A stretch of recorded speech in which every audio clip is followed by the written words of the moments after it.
Hello guys, welcome to my channel the law cognition.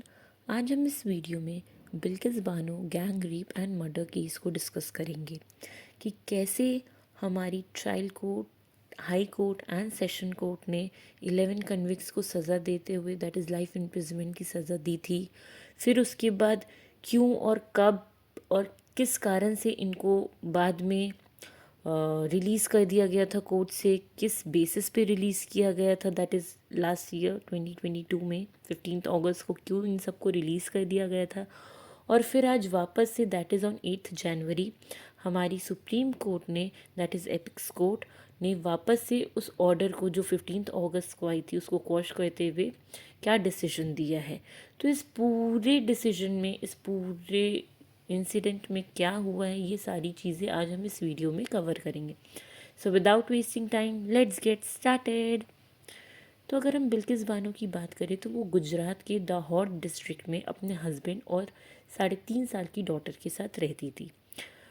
24 फरवरी 2002 को वो अपने फादर के घर सिंगवार डिस्ट्रिक्ट में जो है गुजरात में वहाँ आ रही थी for a celebration of Eid. ठीक है, तो वहाँ पे जब वो आई तो जब रह रही थी 3 दिन बाद जब वो वापस जा रही थी दैट इज़ 27 फरवरी को अहमदाबाद के लिए, तो जिस ट्रेन से वो जा रही थी उस कोच में आग लगा दी गई थी, दंगे फसाद हुए जिसके कारण वो ट्रैवल नहीं की। और फिर वो वापस से अपने फादर के घर पे जब आई तो वहाँ पे अगले दिन देखा गया कि गुजरात की अलग अलग जगह पे दंगे फसाद होने स्टार्ट हो गए।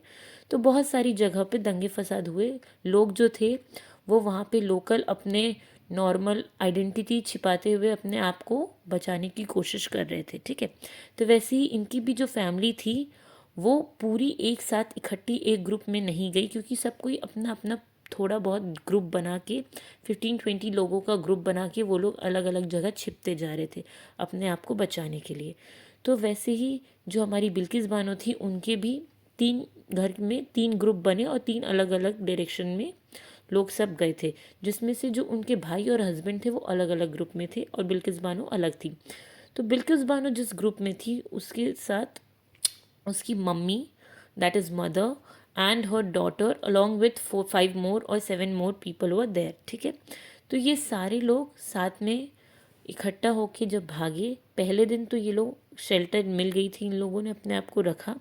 आफ्टर दैट ये लोग कहीं गांव में जाके अपने आप की आइडेंटिटी अपने आप की छुपा के वो वहाँ पे रह रहे थे। ठीक है, लेकिन 3 मार्च को क्या हुआ कि 25 से 30 लोग आए और आते ही उन्होंने क्या किया कि दंगे करना स्टार्ट कर दिए।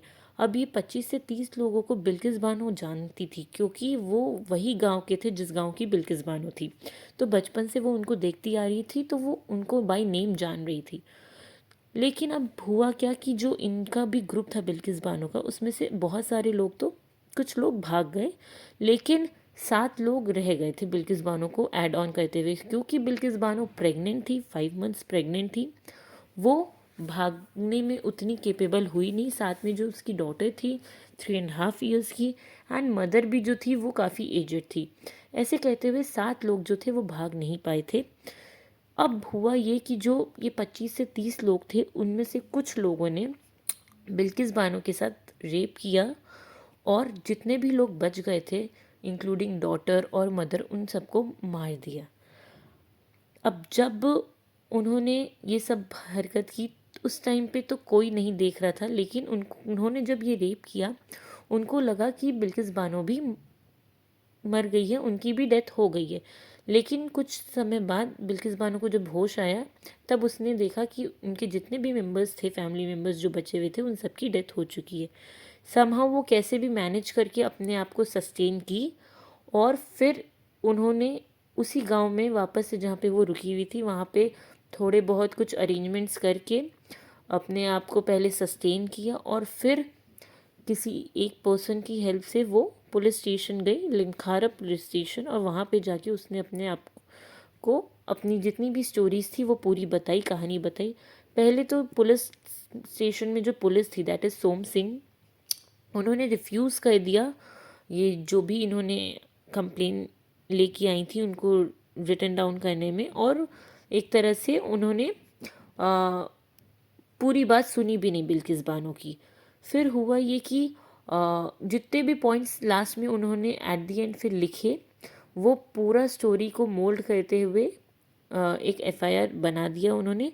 और उसमें जितनी भी कंडीशंस और जो भी पॉइंटर्स बिल्किस बानो ने बोले थे वो सारे को मोल्ड और ट्विस्ट किया हुआ था। ठीक है, ये बात भी हमें तब पता चली जब सीबीआई ने अपनी इंक्वायरी बैठाई थी, तब जाके ये बात क्लियर हुई कि जो एफआईआर में चीज़ें मेंशन्ड है वो आपकी बहुत ज़्यादा कॉन्ट्राडिक्टरी और बहुत ज़्यादा डिफरेंट है। अब हुआ ये कि बिल्किस बानो को इकबाल रिलीफ कैंप जो गोधरा में था वहाँ पे भेज दिया गया। वहाँ पे भी वो चुप नहीं बैठी, उन्होंने बहुत लोगों को अपनी जो इंसिडेंट थी ये वाली वो शेयर की। अब ऐसे करते करते ये जो इंसिडेंट था वो बहुत ज़्यादा ऑन पब्लिक नोन में आ चुका था, जिसके कारण सुप्रीम कोर्ट का फिर इंटरवेंशन हुआ और सुप्रीम कोर्ट ने सीबीआई इन्वेस्टिगेशन का ऑर्डर दिया। सीबीआई ने जब अपनी इन्वेस्टिगेशन की तो वहाँ से पता चला कि यहाँ पे बहुत ज़्यादा कॉन्फ्लिक्ट्स है, हर जगह बहुत ज़्यादा फ्रॉड किया गया है। फिर जब सीबीआई ने चार्जशीट फाइल की वहाँ पे उन्होंने ये भी देखा कि जो एफआईआर में कहीं पे भी नाम एक जगह भी एक भी पर्सन का मेंशन नहीं है, जबकि जो बिल्किस बानो थी वो सारे इंसान को पहचान रही थी क्योंकि वो उनके ही गांव के थे। ठीक है, फर्दर जो डॉक्टर्स की रिपोर्ट थी वो भी यहाँ पे पता चली कि वो आपकी रियल रिपोर्ट नहीं थी, उसमें भी कुछ छेड़छाड़ की गई थी। और ये प्रूफ की थी किसने, स्टेट फॉरेंसिक साइंस लैबोरेटरी ने ये क्लियर बताया कि जो डेड बॉडीज़ हैं उनके साथ भी छेड़छाड़ी की गई है।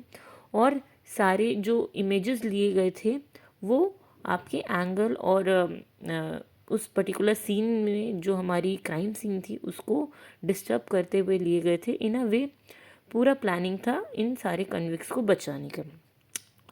फिर ऐसे जब इतना केस का इतनी डेप्थ हो गई थी तो फिर बिल्किस बानो ने कोर्ट में बोला कि सिंस उनको बहुत ज़्यादा धमकी मिल रही है तो जो बेसिकली केस है उसको इस पर्टिकुलर डोमेन से ट्रांसफ़र कर दिया जाए, गुजरात से बाहर किया जाए। तब जाके कोर्ट ने बेसिकली जो हमारा केस था वो शिफ्ट हुआ मुंबई। और फिर बाकी की जो हमारा डिसीजन था, बाकी जितनी भी चीज़ें हुई वो हमारी मुंबई कोर्ट ने किया। तो फिर मुंबई कोर्ट ने जनवरी 2008 में इन 11 कन्विक्ट्स को डेथ सेंटेंस दैट इज़ उम्र कैद की सज़ा सुना दी थी। अब ये जो 11 कन्विक्ट्स थे उसमें पुलिस, डॉक्टर्स और भी जितने लोग थे जिन्होंने रॉन्ग प्रैक्टिसेस की और जितने भी लोग कन्विक्ट हुए वो सबको डेथ पेनल्टी दे दी गई थी। फर्दर मुंबई कोर्ट ने मुंबई की ट्रायल कोर्ट जो थी वो हमारी इन्होंने गवर्नमेंट ऑफ गुजरात को कॉम्पनसेशन पे करने भी बोला 50 लाख का। Along with that Bilkis Bano को घर और नौकरी देने का भी ऑर्डर दिया गुजरात गवर्नमेंट के अगेंस्ट। ठीक है, अब जो कन्विक्स थे वो हाई कोर्ट गए। हाई कोर्ट में भी सेम जो ट्रायल कोर्ट का डिसीजन था उसको अपहेल्ड किया और इन सब कन्विक्स को उम्र कैद की सज़ा ही सुना दी गई। फर्दर ये सुप्रीम कोर्ट गए रिव्यू के लिए, वहाँ पे भी जो डिसीजंस थे हमारे लोअर कोर्ट्स को उसको ही अपहेल्ड करते हुए रिव्यू पिटिशन को के फेवर में डिसीजन नहीं था, रैदर उनके अगेंस्ट में डिसीजन गया। ठीक है, अब 15 अगस्त को 2022 को सिंस जब इन तीनों कोर्ट्स ने इनको सज़ा दे दी तो फिर 15 अगस्त को इनको रिलीज़ क्यों किया गया? जब 14 साल तक ये जेल में थे, उम्र कैद की सज़ा थी, तो 15 अगस्त 2022 को इनको रिलीज़ क्यों किया गया? तो यहाँ पे हुआ ये था कि आउट ऑफ 11 कन्विक्ट्स एक कन्विक्ट ने अपना एप्लीकेशन लिखा कि हम लोग 14 साल से जेल में हैं तो अब एटलीस्ट हमारी सुनवाई की जानी चाहिए और हमारा गुड बिहेवियर के कारण ये हमारे ऐसे एक्ट के कारण अब हम ठीक है तो आप एक बार को हमारा कंसिडर करो और हमें रेमिट करने का आप एक अपॉर्चुनिटी या आप अपने आप में एक बार इस पॉइंट को कंसिडर करो। तो ये आपका कैसे क्वेश्चन में आता है, वो बात ये है कि हमारी कॉन्स्टिट्यूशन ऑफ इंडिया में आर्टिकल 72 और 161 पावर देती है प्रेसिडेंट और गवर्नर को कि वो चाहे तो आपका जो भी डिसीजन है कोर्ट्स का उसको रेमिट कर सकती है, बेसिकली उनकी जो पनिशमेंट्स है उसको कम कर सकती है, वो चाहे तो कभी भी रिलीज़ कर सकती है ऑन सर्टेन ओकेजन, जैसे इंडिपेंडेंस डे हो गया, रिपब्लिक डे हो गया, या ऑन सर्टेन इंपॉर्टेंट डेट्स वो प्रिजनर्स को रिलीज़ करती है, ठीक है। बट इस केस में प्रेसिडेंट या गवर्नर ने नहीं किया था, स्टेट गवर्नमेंट ने किया था, और स्टेट गवर्नमेंट को power section 432 of CRPC state government को भी पावर देती है कि वो चाहे तो वो भी कभी भी रिलीज़ कर सकती है ऑन सर्टेन ग्राउंड्स और आफ्टर सर्टेन कंसिडरेशन, ठीक है। तो अब पॉइंट ये उठा कि इतने सारे प्रिजनर्स में से why only these 11 were released, और फिर बहुत सारी डिबेट्स हुई, ठीक है। तो जनरली ये जो रिलीज़ होता है वो आपकी हर स्टेट गवर्नमेंट के पास भी पावर होती है और प्रेसिडेंट एंड गवर्नर के पास भी पावर होती है, माफ़ी नीति के थ्रू ये कर देते हैं। तो वैसे ही एक गुजरात माफ़ी नीति थी हमारी 1992 में, जो फिर लेटर ऑन अमेंडमेंट के थ्रू अमेंड हो गई थी 2014 में। तो वहाँ पे ये था कि अगर कोई क्रिमिनल है जो आपका not liable for more than 2 murders, या फिर किसी ने रेप ना किया हो, वैसे अगर कोई प्रिजनर्स है या वैसे कोई अगर कन्विक्स है तो आप उनको रिलीज़ कर सकते हो। बट यहाँ पे तो ऐसा कोई भी सिचुएशन नहीं था। तो यहाँ पे जो गवर्नमेंट थी उन्होंने बोला कि ये जो डिसीजन है रिमिशन का वो 2014 अमेंडमेंट के माफ़ी नीति से नहीं आया है, रैदर देन 1992 की माफ़ी नीति से आया है। और 1992 का जो माफ़ी नीति था वो अपने आप में थोड़ा अनसर्टेन था, क्लैरिटी नहीं थी। और उन्होंने 1992 की माफ़ी नीति को इसलिए लगाया था क्योंकि उन्होंने बोला कि जो ये क्राइम हुआ है वो बिफोर 2014 हुआ है। अब सबसे बड़ा क्वेश्चन ये आता है कि गुजरात गवर्नमेंट के पास क्या पावर थी माफ़ी नीति देने की या माफ़ी देने की, बिकॉज जो ट्रायल था वो तो हमारा प्रॉपर पूरा मुंबई में कंडक्ट हुआ था। तो Y could how could Gujarat government interfere. तो उस टाइम पे तो सुप्रीम कोर्ट ने बोला था सिंस जो हमारा गुजरात में कॉन्फ्लिक्ट हुआ था, ये जो मैटर था, ये जो इंसिडेंट थी वो गुजरात इटसेल्फ की थी, तो गुजरात गवर्नमेंट को उन्होंने पावर दे दिया था कि आपके ऊपर का डिसीजन है, आप चाहो तो आप जो डिसीजन लेना चाहो दैट वुड बी फाइन। तो फिर at the end Gujarat government ने इन 11 कन्विक्ट्स को फ्री कर दिया। लेटर ऑन अब फिर पिटिशन फाइल की गई चैलेंजिंग ये जो रिमिशन का ऑर्डर था हमारा 11 कन्विक्ट्स को जो रिमिट किया गया था उस ऑर्डर को चैलेंज करते हुए पिटिशन फाइल किया गया था सुप्रीम कोर्ट में। सुप्रीम कोर्ट ने फिर अक्टूबर 12 को जस्टिस BV नागरत्ना और उजय भुवयन ने रिज़र्व किया अपना वर्डिक्ट को और ऑर्डर किया कि आप पहले गवर्नमेंट को, दैट इज़ सेंट्रल और गुजरात गवर्नमेंट को, कि ओरिजिनल जो रिकॉर्ड्स है आप उसको सबमिट करो।